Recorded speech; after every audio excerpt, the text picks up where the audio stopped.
This Pokemon is an apex predator of the aquatic environment. With its menacing stature, razor-sharp claws, and instincts, it stands as a symbol of raw power and primal elegance. This water-type Pokemon demands the respect of other Pokemon and trainers alike due to its imposing presence and unmatched strength, making it a force to be reckoned with on land and water. Welcome, Feraligatr. As most of the Pokemon world is aware, Feraligatr's unevolved form is the rough and tumble Pokemon that is playfully delightful Totodile. Similar to its fully evolved counterpart, Totodile sports a vicious bite that can cause serious injury to anything it locks its jaws on, including its trainer. Even fully trained Totodile will occasionally bite on watches, bags, phones, and even Pokédexes. And due to its rowdy nature, it is typically known as the most difficult to raise out of the 3 Johto starters. And this feisty mon evolves into Croconaw at level 18. While it sports the same energy of Totodile, it loses its playfulness and becomes more of a wild Pokemon. That means when it bites down with its fangs, it's almost impossible for it to let go due to the anatomy of those fangs. They are forked back like barbed fishhooks. And after it's done biting the crap out of everything in sight, it will evolve into Feraligatr at level 30. Now, the special thing about Feraligatr is that it can bite really hard.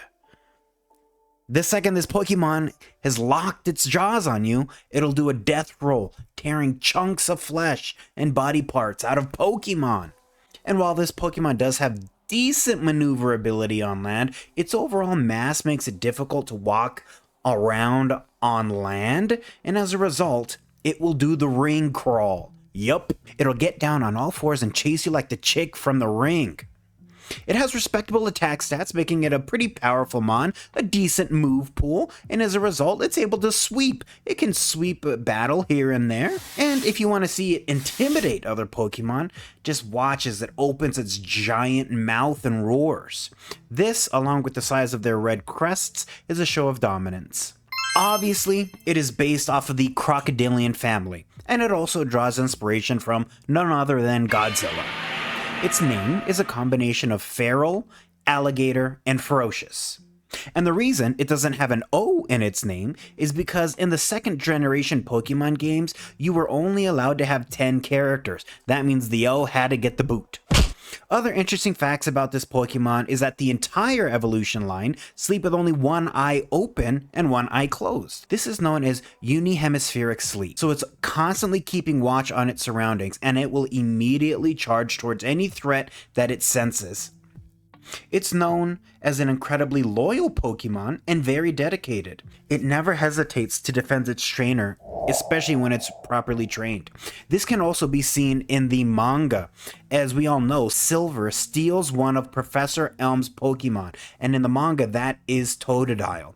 But even after a short amount of time together, Totodile bonds with Silver and won't even return to Professor Elm even when they call for it. And this is further proved from the attack change from frustration to return. Unfortunately, I do have issues with Feraligatr. It's a literal copy and paste of an alligator.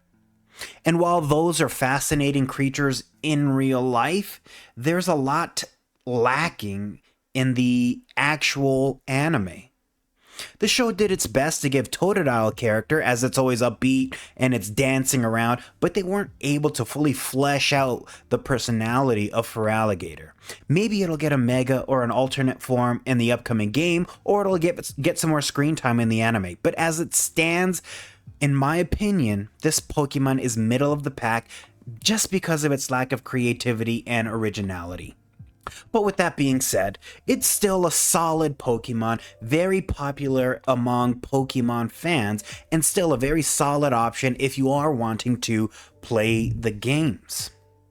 And there you go. That is Feraligatr. Please let me know your thoughts on the video. Also, please leave a comment down below of the next Pokemon you'd like me to do a video on. Also, leave a like. And if you're new to the channel, hit that subscribe button.